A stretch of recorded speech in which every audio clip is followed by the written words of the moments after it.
মোহাম্মদ মোরম আলী, আচ্ছা।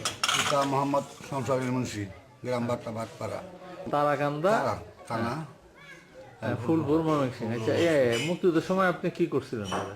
মুক্তি হওয়ার সময় আমি গেলাম ভারতে, যে আগে আমার অসুখ হয়ে গেল।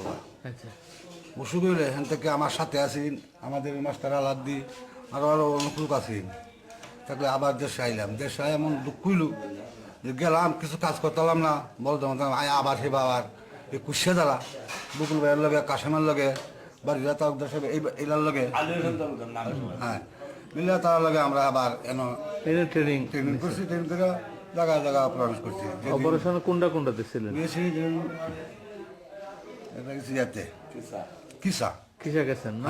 আচ্ছা, তারপরে আর পরে ওই যে 2 বিলের মাধ্যমে ওইগুলো যেদিন ফান্দে বিরাট জায়গা বিদায় নলদিঘির বন্ধ, এই দিন ছিলেন? সেই দিন ছিলাম। সেই দিন আমরা যে আমি অ্যাম্বুজ করি হেমি হেরা ওখানে